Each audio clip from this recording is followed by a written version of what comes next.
별의 속삭임에 오신 별님들, 오늘도 별이 전해주는 미래의 조각 함께 들어볼까요? 안녕하세요, 별님들. 예언과 미스터리의 세계에 오신 것을 환영합니다.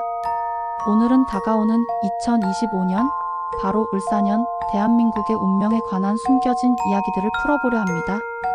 을사년 푸른 뱀의 해. 뱀은 예로부터 변화, 지혜, 그리고 때로는 예측할 수 없는 미스터리를 상징해 왔습니다. 과연 2025년, 대한민국에는 어떤 운명이 기다리고 있을까요? 과거의 예언가들은 을사년을 어떻게 바라보았고, 지금 우리는 그 속에서 어떤 진실을 발견할 수 있을까요? 2025년 푸른 뱀의 기운이 한반도를 감싸기 시작합니다.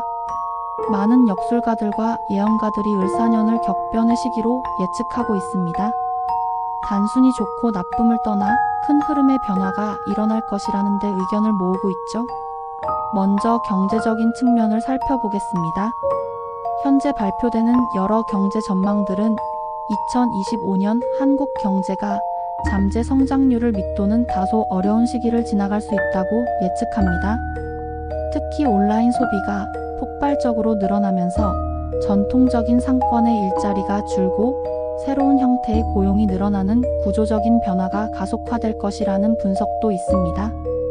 이것은 단순한 경제 지표의 변화를 넘어 우리 삶의 터전과 방식 자체가 근본적으로 흔들릴 수 있다는 경고일지도 모릅니다.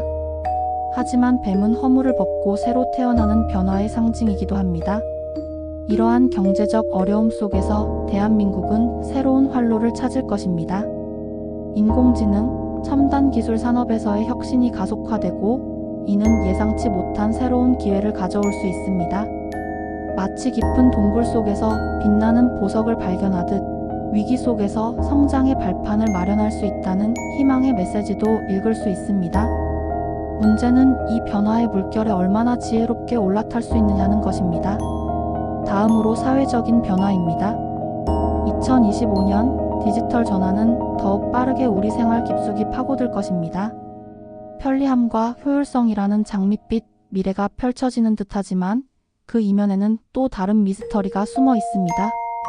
바로 디지털 격차와 인간 소외의 문제입니다. 기술의 혜택을 누리는 사람들과 그렇지 못한 사람들 사이의 간극이 벌어지면서 보이지 않는 사회적 균열이 심화될 수 있다는 우려가 나옵니다. 우리는 이 문제를 어떻게 해결하고 모두가 함께 나아가는 사회를 만들 수 있을까요? 가장 예측하기 어렵고 신비로운 부분은 바로 한반도를 둘러싼 정치, 외교적 운명입니다. 을사년은 남북 관계에 있어 중요한 전환점이 될 수 있다고 합니다. 뱀이 유연하게 움직이듯 경직되었던 남북 관계가 예상치 못한 방향으로 풀릴 가능성도 배제할 수 없습니다. 대화의 물꼬가 트이고 평화를 향한 의미 있는 발걸음을 내디딜 수도 있지만, 동시에 국제 정세의 복잡성 속에서 새로운 갈등의 불씨가 살아날 수도 있습니다. 마치 뱀의 예측 불가능한 움직임처럼 한반도의 운명은 한치 앞을 내다보기 힘든 안개 속에 놓여 있습니다. 여러 예언가들은 을사년의 대한민국 국운에 대해 다양한 해석을 내놓고 있습니다. 어떤 이는 꽃뱀과 두꺼비가 싸우는 형상이라며 치열한 대립과 갈등을 예고하기도 하고, 어떤 이는 나라가 뒤집히는 길로 접어들 수 있다는 다소 충격적인 예언을 하기도 합니다. 명리학적인 관점에서는 정치, 사회, 경제, 외교 각 분야에서 좋아지기보다는 악화될 수 있다는 비관적인 전망도 존재합니다. 이러한 예언들은 우리에게 불안감을 주기도 하지만, 동시에 미래를 대비하고 현명하게 대처해야 한다는 경각심을 일깨워줍니다. 하지만 여러분, 국운은 단순히 정해진 운명이 아닙니다. 뱀이 지혜와 변화를 상징하듯 2025년의 대한민국 운명은 바로 우리 국민들의 선택과 행동에 달려 있습니다. 경제적인 어려움 속에서도 혁신을 멈추지 않고, 사회적 갈등 속에서도 서로를 이해하려 노력하며, 국제적인 파도 속에서도 지혜롭게 균형을 잡는다면 을사년은 위기가 아닌 기회의 해가 될 것입니다. 예언은 미래를 알려주는 나침반과 같습니다. 길을 알려주지만 결국 그 길을 걷는 것은 우리 자신입니다.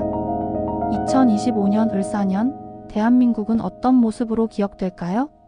그것은 바로 지금, 이 순간을 살아가는 우리의 손에 달려 있습니다. 오늘 이야기는 여기까지입니다. 2025년 을사년 대한민국의 구군에 대한 여러분의 생각은 어떠신가요? 댓글로 여러분의 의견을 나눠주세요. 다음 영상에서는 또 다른 흥미로운 예언과 미스터리 이야기로 찾아오겠습니다.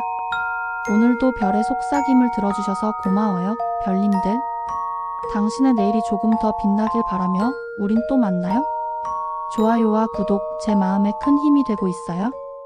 별의 속삭임에 오신 별님들, 오늘도 별이 전해주는 미래의 조각 함께 들어볼까요? 안녕하세요, 별님들. 예언과 미스터리의 세계에 오신 것을 환영합니다. 오늘은 시간의 두께를 넘어 소름 돋게 맞아떨어졌다고 주장되는 역사와 종교 속 예언 사례들을 파헤쳐 보려 합니다. 과연 우연일까요? 아니면 정말 미래를 내다본 것일까요? 예언가 하면 빼놓을 수 없는 인물이 있습니다. 바로 16세기 프랑스의 의사이자 점성술사 노스트라다무스입니다. 그의 저서 예언집은 사행시 형태의 난해한 구절들로 가득 차 있지만 후대의 수많은 사람들이 그의 예언이 실제 역사적 사건들과 놀랍게 맞아떨어졌다고 주장해왔습니다. 가장 유명한 사례 중 하나는 프랑스 혁명과 나폴레옹의 등장에 대한 예언이라고 해석되는 구절입니다. 젊은 사자가 늙은 사자를 제압하리니 전쟁터에서 벌이는 단일 결투로 황금 우리 속에서 눈을 찌르리라. 두 번의 함대 격파. 그때 그는 고통스럽게 죽으리라. 이 구절은 프랑스의 앙리 2세 국왕이 마상창 시합 도중 젊은 가브리엘 몽고메리 백작의 창에 눈을 찔려 사망한 사건과 연결지어 해석되기도 합니다. 앙리 2세의 문장에는 사자가 있었고 그가 젊은 백작과의 시합에서 죽음을 맞았다는 점에서 예언과 유사하다는 것이죠. 또한 그의 예언 중에는 나폴레옹 보나파르트를 가리킨다고 해석되는 내용들도 있습니다. 파우, 네, 로론에서 더 많은 불이 나올 것이요. 피와 불로 사람들을 행복하게 만들 것이라. 명성은 강을 건너 멀리 미치리니 위대한 자에게 맞서도록 7명을 강제로 끌어들이리라. 여기서 파우, 네, 로론은 나폴레옹의 출생지인 프랑스 남서부 지역 피에유, 레이, 오에로아로엔의 아나그램으로 해석되기도 합니다. 그의 전쟁을 통해 명성이 높아지고 많은 국가들을 끌어들여 전쟁을 벌였다는 점이 예언과 유사하다는 주장입니다. 물론 이러한 해석들은 사건이 일어난 후 예언에 맞춰 끼워 맞춘 것이라는 비판도 많습니다. 노스트라다무스의 예언은 워낙 모호하고 상징적이어서 어떤 사건에도 대입하기 쉽기 때문이죠. 하지만 수백 년 전에 쓰인 구절들이 실제 역사적 인물이나 사건과 절묘하게 연결된다는 점은 여전히 많은 사람들에게 미스터리로 남아 있습니다.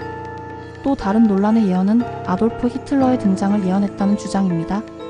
유럽 서쪽 가장 깊은 곳에서 가난한 부모에게서 태어난 어린아이가 혀를 움직여 군대를 유혹하리니 그의 명성은 동방 왕국까지 미치리라.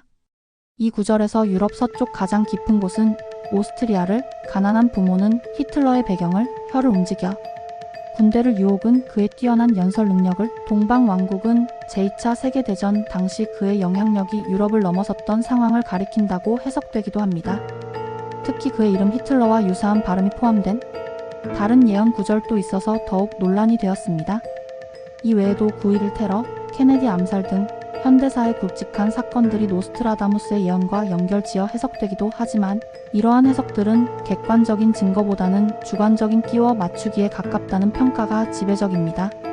종교 경전 속에서도 미래를 예언하는 구절들은 심심찮게 찾아볼 수 있습니다. 특히 성경의 요한계시록은 세상의 마지막에 대한 상징적인 예언으로 가득 차 있으며 수많은 사람들이 이 예언들을 현재 세상에서 일어나고 있는 사건들과 연결지어 해석하곤 합니다. 예를 들어 요한계시록에 등장하는 짐승의 표 666에 대한 예언은 현대 사회의 기술 발전과 연결되어 해석되기도 합니다. 그가 모든 자 곧 작은 자나 큰 자나 부자나 가난한 자나 자유인이나 종들에게 그 오른손에나 이마에 표를 받게 하고 누구든지 이 표를 가진 자 외에는 매매를 못하게 하니 이 표는 곧 짐승의 이름이나 그 이름의 수라. 그 수는 666이니라. 요한계시록 13장 16에서 18절. 이 예언은 과거에는 로마 황제 네로나 특정 인물을 상징한다고 해석되기도 했지만 현대에 와서는 바코드, 신용카드, 전자화폐, 심지어는 인체에 삽입하는 베리칩이나 생체, 인식기술 등이 짐승의 표의 실현이라고 주장하는 사람들이 있습니다. 전 세계적으로 전자결제가 확산되고 개인정보가 데이터화되는 현상을 보면서 이러한 기술이 결국 사람들을 통제하고 사고 파는 행위까지 제한하는 수단이 될 수 있다는 우려와 함께 이 예언을 떠올리는 것이죠. 또한 요한계시록에는 세상에 닥칠 재앙에 대한 예언들도 상세하게 묘사되어 있습니다.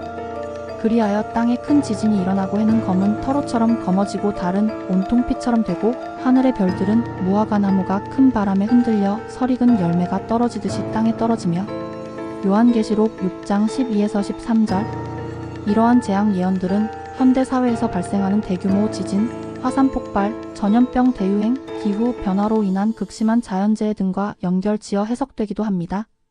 특히 최근 몇 년간 전 세계를 강타했던 코로나19 팬데믹 같은 사건을 겪으면서 성경에 예언된 재앙이 현실화되고 있는 것이 아니냐는 주장도 힘을 얻었습니다. 우리나라의 전통 예언서인 정감록이나 격암유록에서도 소름 돋게 맞아떨어졌다고 주장되는 해석들이 존재합니다. 예를 들어 격암유록에는 대한민국 근현대사의 주요 사건들을 암시하는 듯한 구절들이 있다고 해석하는 시각이 있습니다. 일제강점기, 한국전쟁, 산업화 과정, 민주화운동 등 굵직한 역사적 격변기를 겪으면서 격암유록의 상징적인 표현들이 당시 상황과 연결지어 해석되기도 했습니다. 특히 격암유록의 마지막 부분에는 말세 이후 새로운 시대가 도래하고 혼란을 수습할 구원자가 나타날 것이라는 예언이 강하게 나타납니다. 일제강점기와 한국전쟁 이후 극심한 어려움을 겪었던 시기에 많은 사람들이 격암유록의 이러한 예언에서 희망을 찾기도 했습니다. 물론 이러한 한국 예언서의 해석 역시 대부분 사후 해석이며 구절 자체가 워낙 상징적이어서 다양한 의미로 읽힐 수 있습니다. 하지만 우리 민족이 겪었던 고난과 이를 극복하고 새로운 미래를 열고자 했던 염원이 예언서의 해석에 반영되어 이어져 내려왔다는 점은 흥미롭습니다.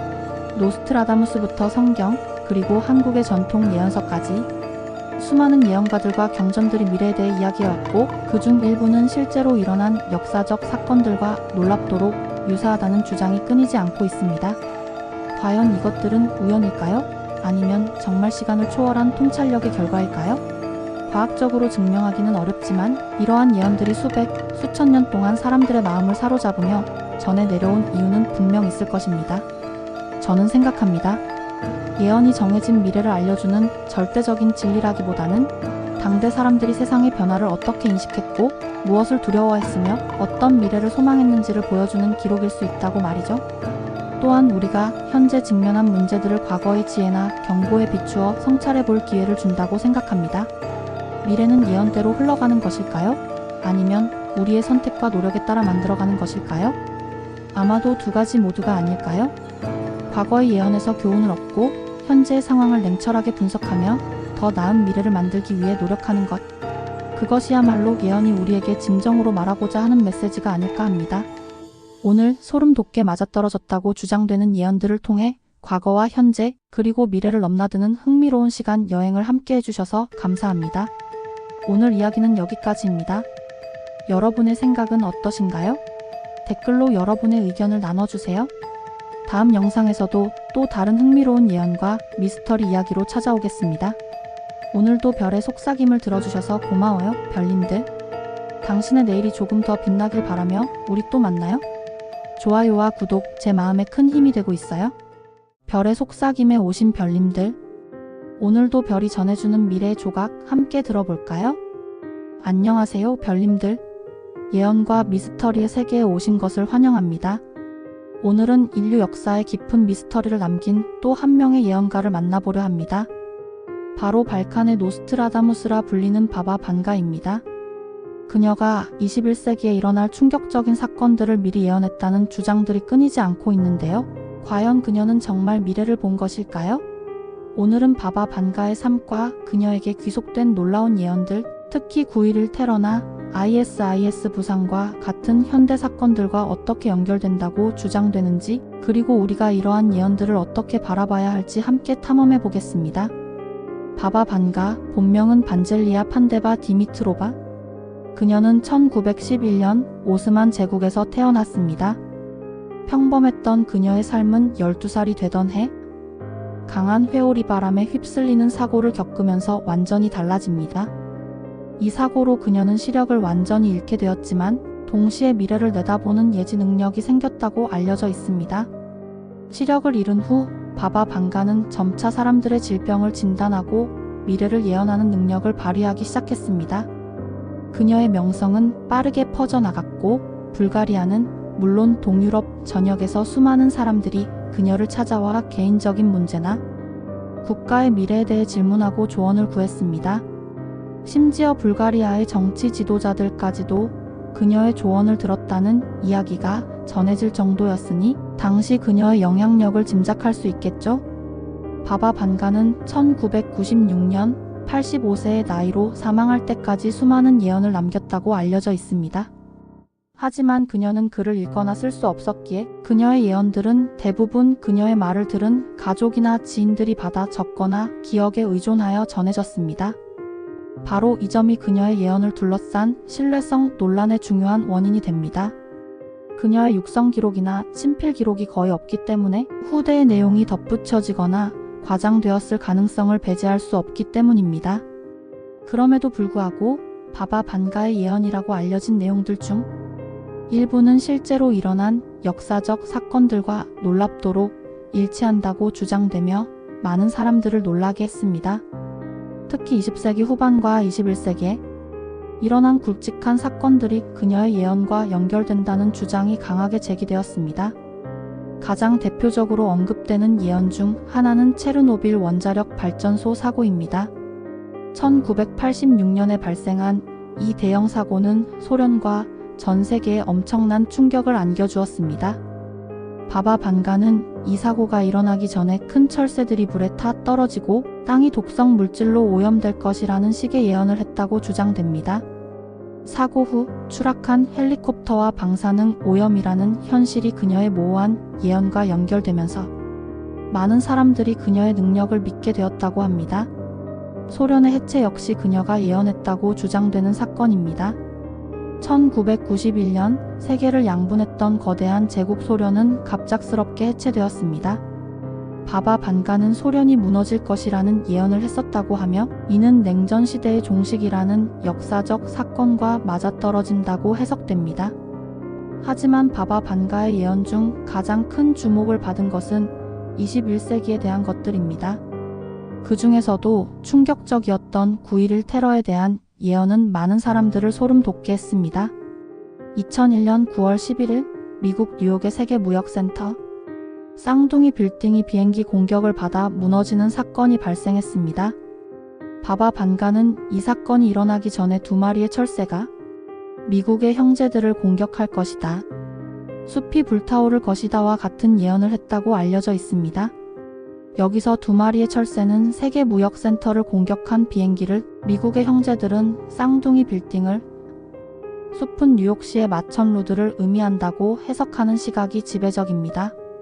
실제로 철로 만들어진 비행기가 철로 만들어진 쌍둥이 빌딩을 공격하여 뉴욕 도심에 큰 화재가 발생했다는 점에서 이 예언은 9.11 테러를 놀랍도록 정확하게 예언한 것이라는 주장이 강하게 제기되었습니다. 이 예언은 바바 반가의 능력을 믿는 사람들에게 가장 강력한 증거로 여겨집니다. 2004년 인도양에서 발생한 대규모 쓰나미 역시 그녀가 예언했다고 주장됩니다. 수십만 명의 희생자를 낳은 이 자연재해는 전 세계를 충격에 빠뜨렸습니다. 바바 반가는 거대한 파도가 해안을 덮치고 모든 것을 쓸어버릴 것이라는 예언을 남겼다고 알려져 있는데 이는 쓰나미의 실제 모습과 유사하다는 해석이 나왔습니다. 최근 몇 년간 전 세계를 불안에 떨게 했던 극단주의 무장 단체 ISIS의 부상과 그들의 테러 행위 역시 바바 반가의 예언과 연결된다는 주장들이 있습니다. 바바 반가는 위대한 이슬람 전쟁이 일어날 것이고 이로 인해 유럽이 황폐해질 것이라는 등의 예언을 했다고 전해집니다. 일부 해석가들은 이 예언이 중동 지역에서 시작되어 유럽에까지 영향을 미친 ISIS의 활동을 가리킨다고 주장합니다. ISIS가 자칭 이슬람 국가를 건설하려 했고 유럽 곳곳에서 테러를 일으켰다는 점에서 이러한 해석이 나왔습니다. 이 외에도 바바 반가는 유럽 연합의 변화 브렉시트와의 연결, 특정 국가 지도자의 운명, 특정 질병의 출현, 심지어 외계 생명체와의 접촉이나 24세기까지의 미래 변화에 대한 방대한 예언들을 남겼다고 주장됩니다. 예를 들어 2016년에 유럽이 무슬림 극단주의자들의 침공으로 황폐해질 것이라는 예언은 브렉시트나 유럽 내 테러 위협과 연결되기도 했습니다. 2018년에는 중국이 세계 강국으로 부상하고 금성의 새로운 에너지원이 발견될 것이라고 예언했다고 주장되는데, 중국의 부상은 현실화되고 있으나 금성 에너지원 발견은 아직 이루어지지 않았습니다. 그렇다면 왜 이렇게 많은 사람들이 바바 반가의 예언에 귀 기울이고 실제로 일어난 사건들과 연결지어 해석하려 할까요? 첫째는 미지의 미래에 대한 인간의 근본적인 두려움과 호기심 때문입니다. 우리는 다가올 일에 대해 알고 싶어하고 혹시 모를 위험에 대비하고 싶어합니다. 예언은 이러한 욕구를 자극하며 불확실한 미래에 대해 어떤 그림을 제시해줍니다. 둘째는 혼란스러운 세상 속에서 질서와 의미를 찾으려는 노력입니다. 예측 불가능한 재난이나 사건이 발생했을 때 사람들은 그 원인이나 의미를 찾으려 합니다. 예언은 이러한 사건들을 이미 정해진 운명처럼 설명해주면서 세상이 무질서한 것이 아니라 어떤 큰 계획 하에 움직이는 것처럼 느끼게 합니다. 특히 바바 반가의 예언처럼 큰 사건들이 예언되었다는 주장은 세상에 무작위적인 일만 있는 것은 아니라는 일종의 위안을 주기도 합니다. 셋째는 선택적 기억과 해석입니다. 바바 반가가 수많은 예언을 남겼다고 알려져 있지만 그중 실제로 맞아떨어진 것처럼 보이는 몇몇 예언들만 부각되고 기억되는 경향이 있습니다. 반면 맞지 않았던 예언들은 잊히거나 다른 식으로 해석됩니다. 또한 그녀의 모호한 예언 구절들은 어떤 사건이 일어나든 그에 맞춰 해석하기 용이하다는 특징이 있습니다. 예를 들어 철새라는 단어는 비행기, 새, 미사일 등 다양하게 해석될 수 있으며 미국의 형제들도 빌딩, 국민 등 여러 의미로 해석될 수 있습니다. 바로 이러한 이유들 때문에 바바 반가의 예언을 과학적으로 신뢰하기는 어렵다는 비판이 강하게 제기됩니다. 그녀가 사망한 후 그녀의 이름을 빌린 가짜 예언들이 퍼져나갔을 가능성도 높습니다. 또한 실제로 그녀가 했던 예언 중 맞지 않았던 것들도 많다는 사실은 예언의 신뢰성에 의문을 던집니다. 예를 들어 바바 반가는 2010년부터 2014년 사이에 3차 세계대전이 일어날 것이라고 예언했다고 주장되지만 이는 실제로 일어나지 않았습니다. 2016년에 유럽이 이슬람 극단주의자들에 의해 황폐화될 것이라는 예언 역시 유럽이 어려운 시기를 겪고는 있지만 황폐화되었다고 보기는 어렵습니다. 결론적으로 바바 반가는 수많은 예언을 남겼다고 알려진 흥미로운 인물이지만 그녀의 예언들이 현대 사건들을 정확하게 예언했다는 주장은 대부분 사후 해석과 끼워 맞추기일 가능성이 높습니다. 그녀의 예언은 과학적인 증거가 없으며 흥미로운 미스터리 소재로서 탐구하는 것이 바람직합니다. 하지만 바바 반가의 예언 이야기는 여전히 많은 사람들에게 강력한 메시지를 던져줍니다. 그것은 바로 우리가 살고 있는 세상이 예측 불가능한 변화와 위험에 노출되어 있으며 우리는 늘 다가올 미래에 대해 경계하고 준비해야 한다는 것입니다. 그녀의 예언이 사실이든 아니든 9.11 테러나 전염병, 환경 문제와 같은 사건들은 이미 예언 속 재앙처럼 현실화되고 있습니다. 바바 반가의 예언은 우리에게 미래에 대한 막연한 두려움을 주기보다는 현재 우리가 직면한 문제들을 다시 한번 돌아보고 더 나은 미래를 만들기 위해 무엇을 해야 할지 생각해보게 하는 계기가 될 수 있습니다. 오늘 발칸의 노스트라다무스 바바 반가의 충격적인 예언이라고 주장되는 이야기들을 함께 살펴보았습니다.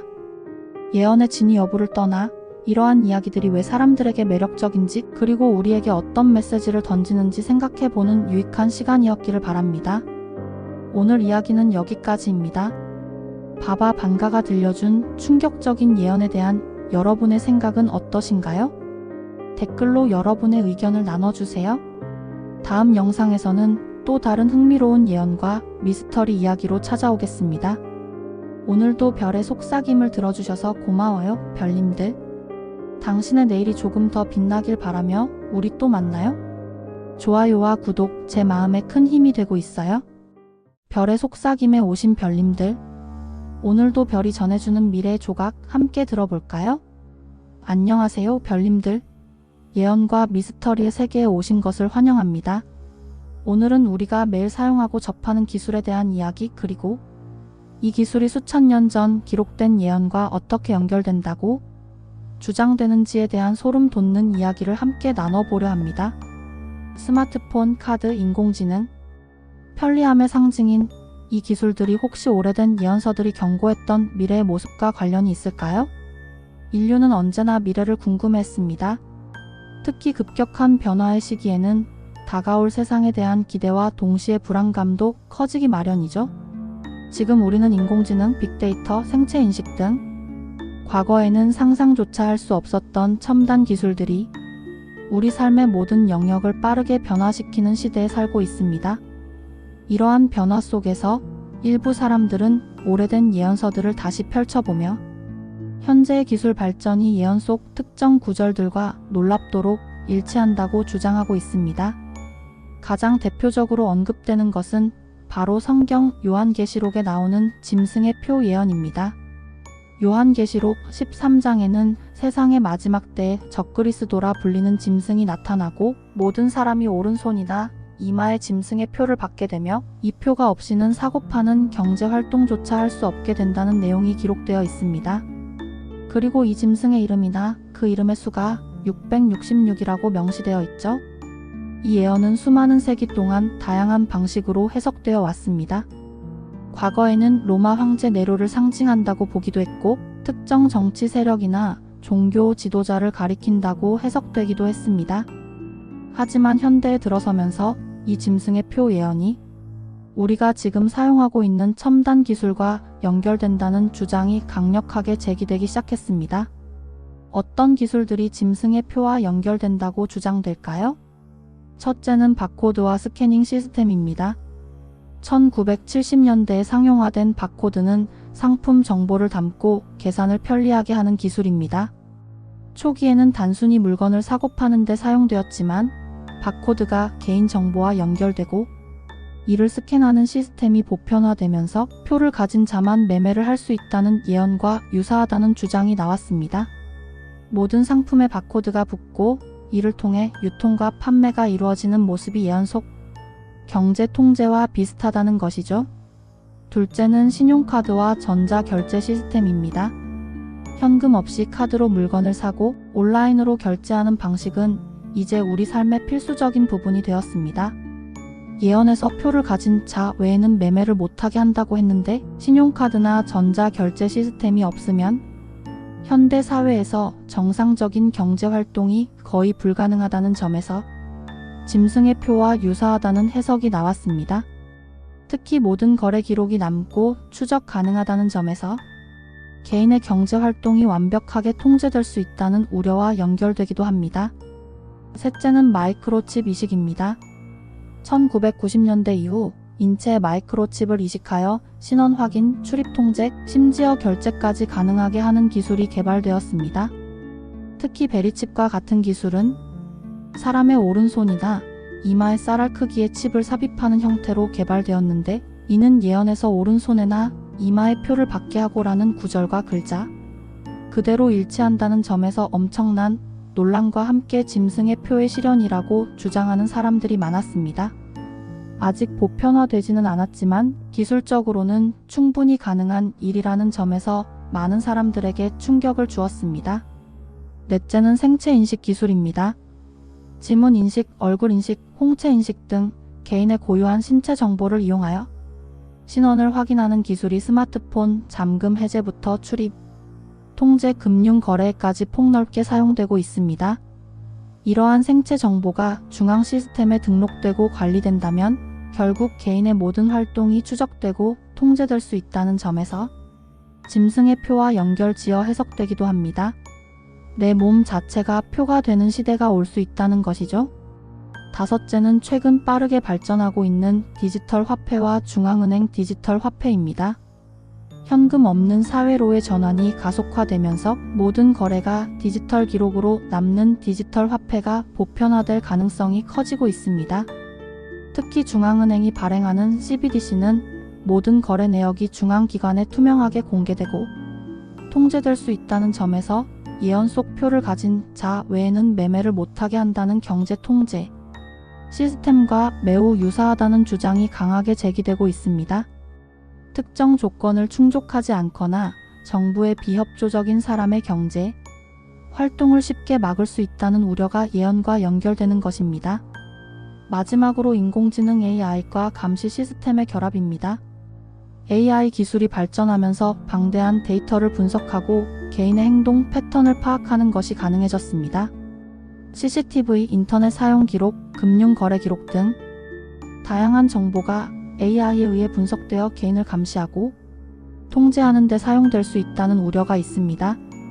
이러한 전방위적인 감시 시스템이 구축된다면 예언 속 짐승과 같은 강력한 통제 세력이 등장하여 인류를 지배하는 미래가 올 수 있다는 주장과 연결됩니다.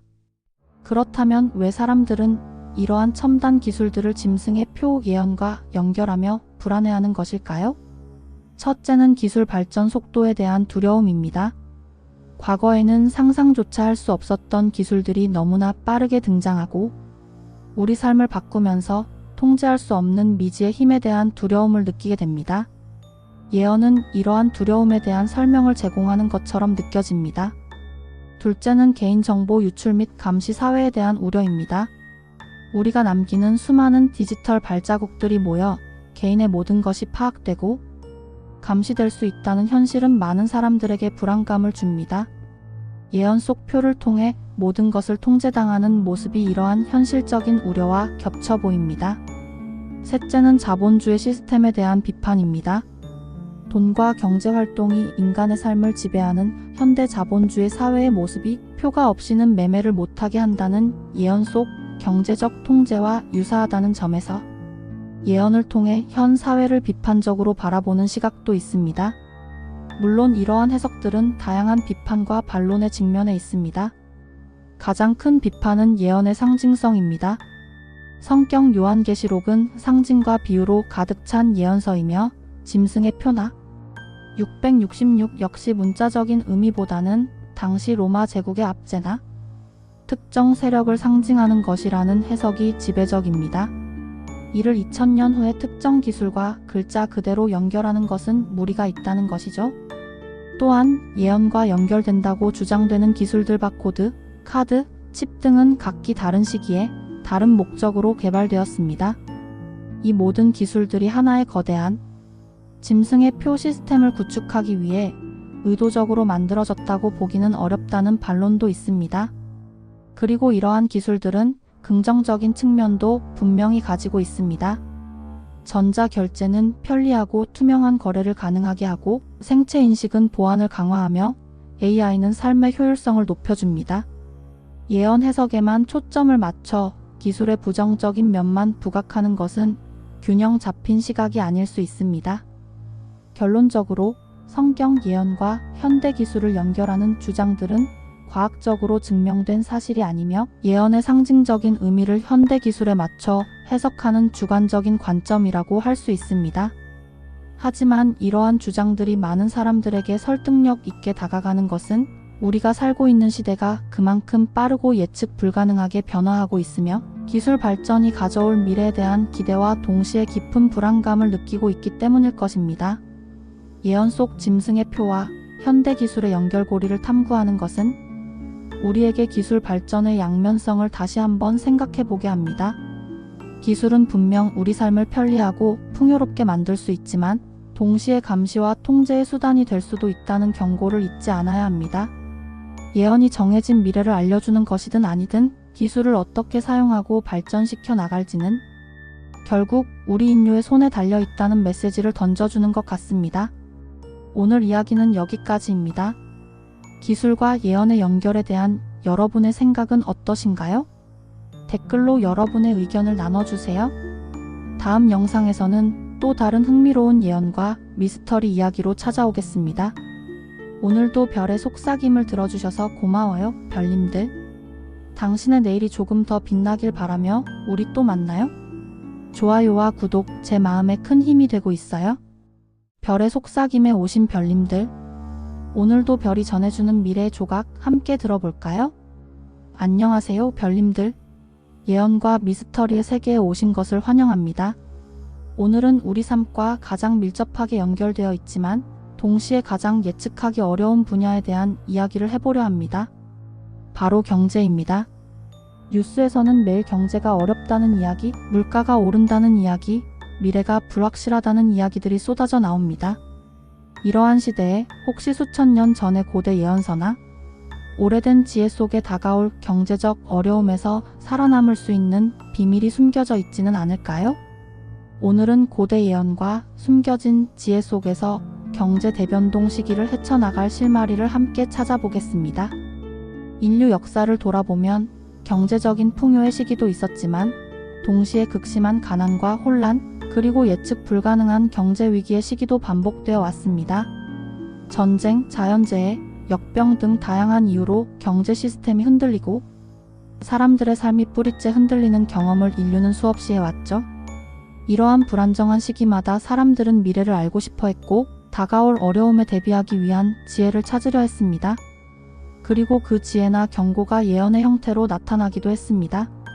많은 고대 문헌이나 종교 경전에는 단순히 영적인 가르침뿐만 아니라 부와 가난, 절약과 낭비, 공정한 거래와 탐욕에 대한 이야기들이 담겨 있습니다.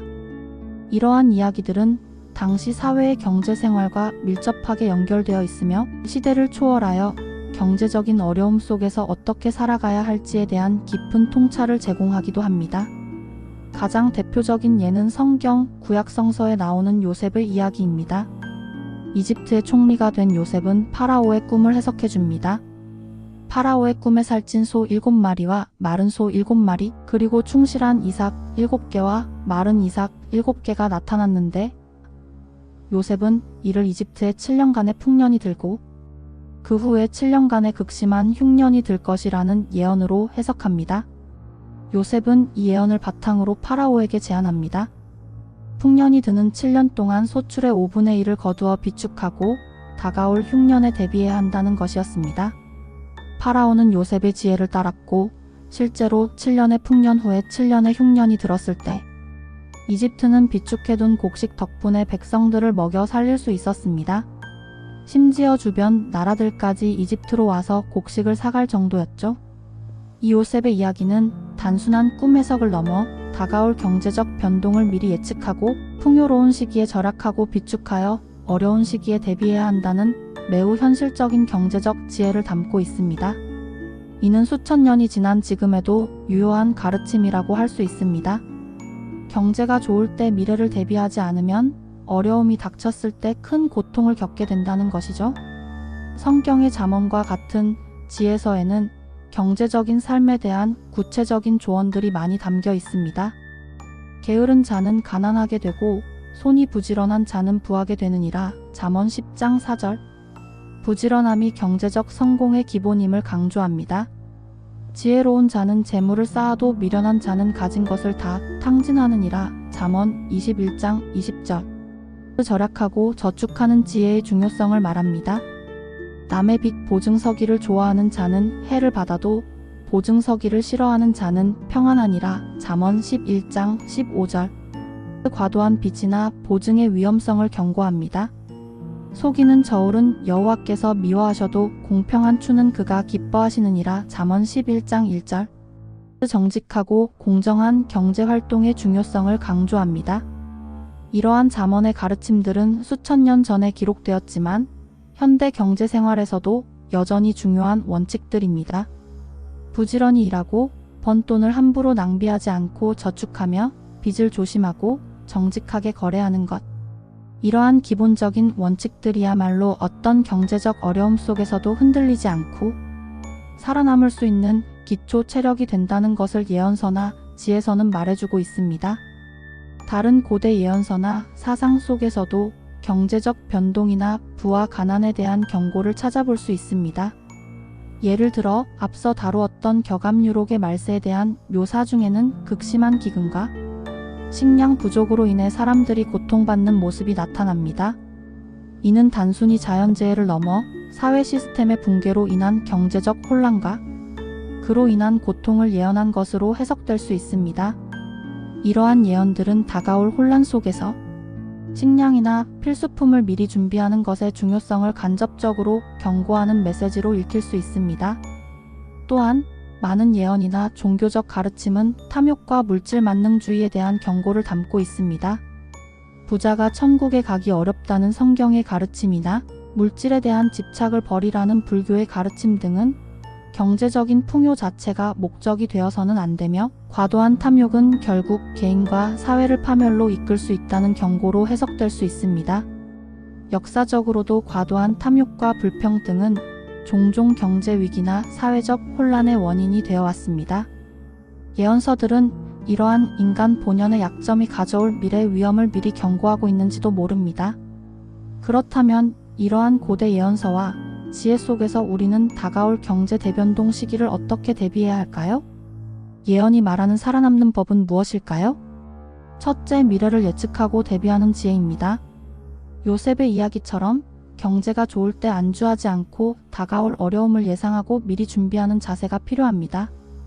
이는 단순히 돈을 모으는 것을 넘어 위기 상황에서 필요한 기술을 배우거나 필수품을 비축하거나 비상 연락망을 구축하는 등 다양한 형태의 대비를 포함할 수 있습니다. 둘째, 기본에 충실한 경제 습관입니다.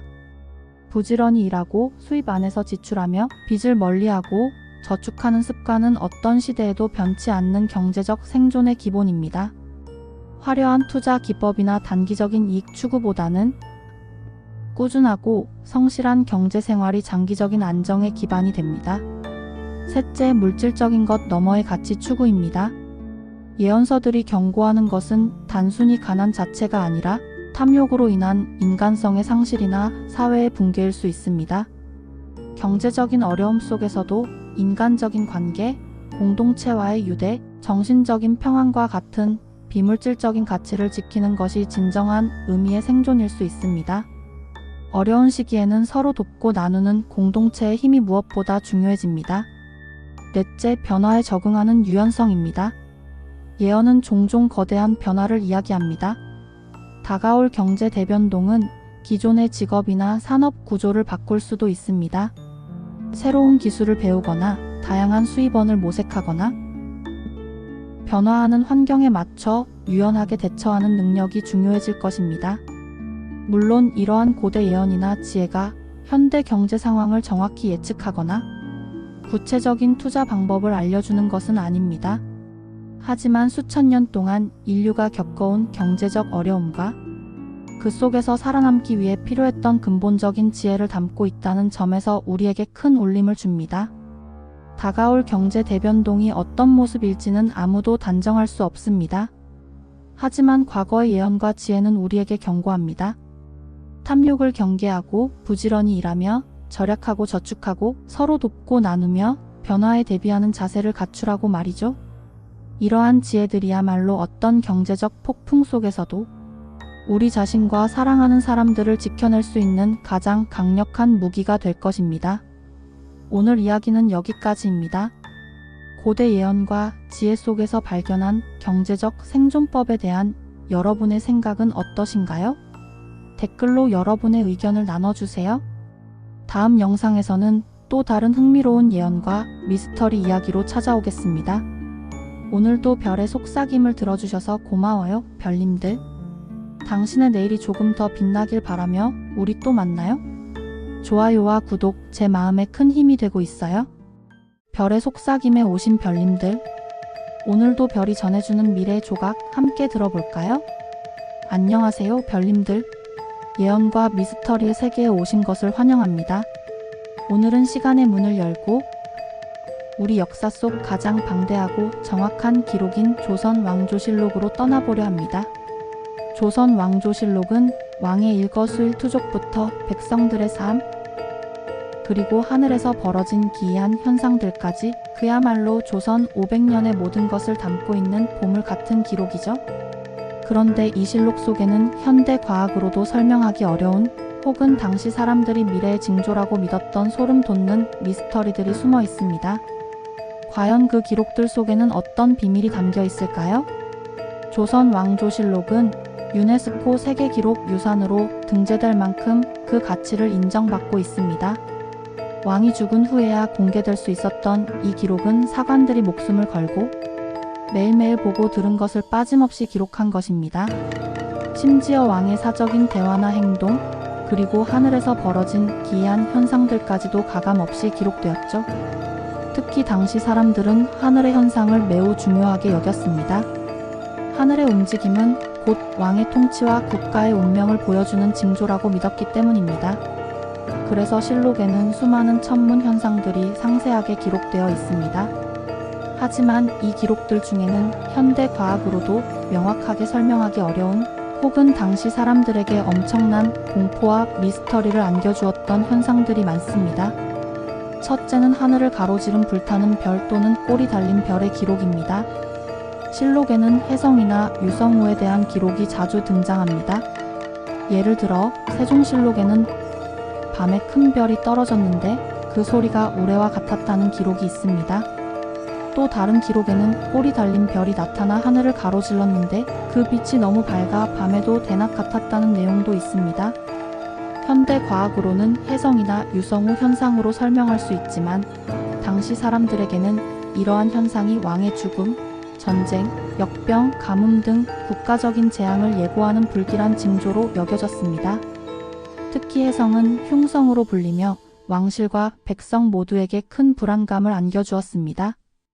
이러한 기록들은 당시 사람들이 자연 현상을 어떻게 받아들이고 해석했는지를 보여주는 중요한 단서가 됩니다. 둘째는 별들이 비처럼 쏟아졌다는 유성우 기록입니다.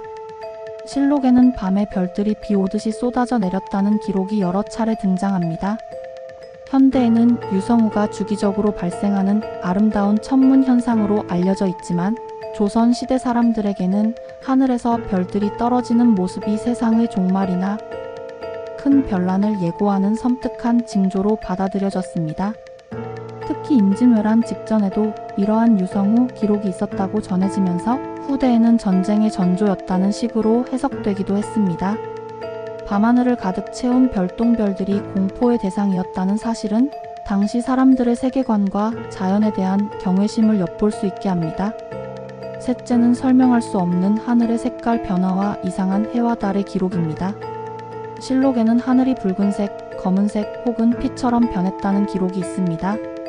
또한 해가 두 개로 보이거나 한일 현상, 달이 여러 개로 보이는 한월 현상 기록도 찾아볼 수 있습니다. 현대 과학으로는 대기 중의 얼음 결정이나 먼지 등으로 인해 발생하는 광학 현상으로 설명될 수 있지만 당시에는 이러한 현상들이 왕의 덕이 부족하거나 국가에 큰 재앙이 닥칠 것이라는 강력한 경고로 해석되었습니다. 특히 해나 달과 같은 천체가 이상하게 보이는 것은 왕권의 위협이나 국가의 존망과 직결되는 매우 불길한 징조로 여겨져 왕실이 크게 불안해했다고 합니다. 이러한 천문 현상들은 단순히 자연 현상으로만 기록된 것이 아니라 당시의 정치적, 사회적 상황과 결부되어 해석되었습니다. 예를 들어 왕이 병에 걸리거나 가뭄이 심할 때 기이한 천문 현상이 나타나면 이는 왕의 부덕함 때문이라고 여겨져 왕이 스스로를 반성하고 하늘의 제사를 지내는 등의 조치를 취하기도 했습니다. 조선 왕조실록에는 천문 현상 외에도 풀리지 않는 미스터리한 사건들과 예언적인 기록들이 많습니다. 첫째는 괴조의 출현과 그 해석입니다. 실록에는 이상한 새가 나타나 불길한 소리를 내었다거나 머리가 둘 달린 새가 궁궐에 날아들었다는 등의 기록이 종종 등장합니다. 이러한 괴조의 출현은 왕의 죽음, 왕실의 불화, 혹은 국가적인 재난을 예고하는 흉조로 해석되었습니다. 예를 들어 연산군 시절에는 궁궐의 괴조가 나타나 불길한 소리를 내었다는 기록이 있는데 이는 연산군의 폭정과 그로 인한 비극적인 최후를 암시하는 징조로 여겨지기도 했습니다. 현대에는 희귀한 조류의 출현이나 변종으로 설명될 수 있지만 당시 사람들에게는 미지의 존재가 보내는 경고로 받아들여졌습니다. 둘째는 우는 나무나 피 흘리는 돌과 같은 기이한 자연현상입니다. 실록에는 나무에서 피처럼 붉은 액체가 흘러나오거나 돌에서 피가 솟아났다는 기록도 있습니다. 이러한 현상들은 당시 사람들에게는 자연이 보내는 강력한 경고이자 예언적인 메시지로 받아들여졌습니다. 특히 백성들의 고통이 극에 달했을 때 이러한 현상이 기록되면서 이는 곧 하늘이 백성들의 고통에 공감하고 왕에게 경고를 보내는 것이라는 식으로 해석되기도 했습니다. 현대 과학으로는 나무의 수액이나 특정 광물의 반응 등으로 설명될 수 있지만 당시 사람들에게는 초자연적인 현상으로 인식되었습니다. 셋째는 왕이나 고위 관료들의 예지몽 기록입니다. 실록에는 왕이 꿈에서 미래를 암시하는 계시를 받거나 신하가 꿈을 통해 국가의 운명을 예견하는 내용이 기록되어 있습니다. 예를 들어 태조 이성계가 조선을 건국하기 전에 용이 승천하는 꿈을 꾸었다는 기록이나 세종대왕이 가뭄을 해결할 방법을 꿈에서 보았다는 기록 등이 있습니다. 이러한 꿈들은 단순한 꿈이 아니라 하늘의 뜻이 담긴 예언적인 메시지로 받아들여져 국가의 중요한 결정에 영향을 미치기도 했습니다. 물론 꿈은 개인의 심리 상태나 무의식을 반영하는 것이지만 당시에는 신성한 의미를 부여했습니다. 이러한 미스터리한 현상들은 당시 조선 사회의 불안감과 밀접하게 연결되어 있습니다. 백성들은 잦은 외침, 가뭄, 역병 등으로 고통받았고 왕실 내부에서도 권력 다툼이 끊이지 않았습니다. 이러한 혼란 속에서 사람들은 알 수 없는 미래에 대한 불안감을 해소하고 다가올 재앙에 대비하기 위해 하늘의 징조나 기이한 현상에서 의미를 찾으려 했습니다. 예언과 미스터리는 그들에게 현실의 고통을 설명하고 때로는 새로운 희망을 제시하는 역할을 했던 것입니다. 조선시대에는 이러한 현상들을 해석하는 전문가들이 있었습니다. 바로 천문학자, 역술가, 무당 등입니다. 이들은 하늘의 움직임을 관찰하고 기이한 현상들을 기록하며 이를 바탕으로 미래를 예측하고 왕에게 조언을 올렸습니다. 왕실은 이들의 보고를 매우 중요하게 여겼고 때로는 이들의 해석에 따라 국가 정책이 결정되기도 했습니다. 이는 당시 사회가 과학적인 지식과 미신적인 믿음이 혼재되어 있었음을 보여주는 흥미로운 대목입니다.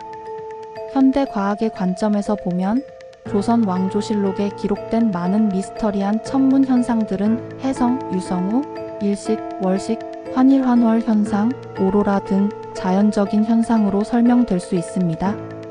또한 괴조나 우는 나무 같은 현상들도 희귀한 생물 현상이나 자연적인 물리화학 반응으로 해석될 여지가 있습니다.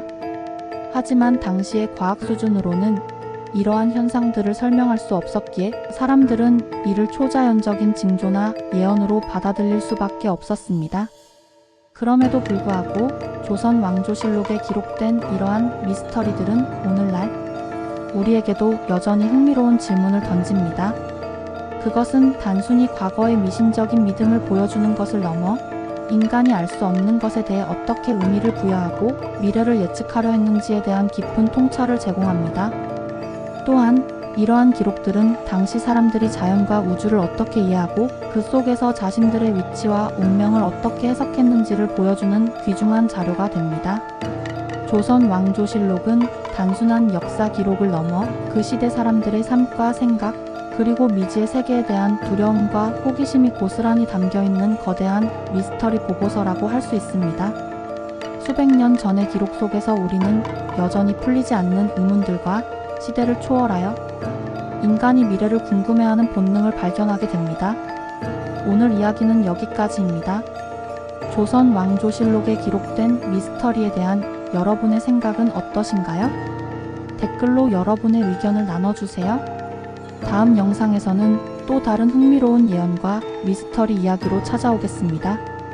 오늘도 별의 속삭임을 들어주셔서 고마워요, 별님들.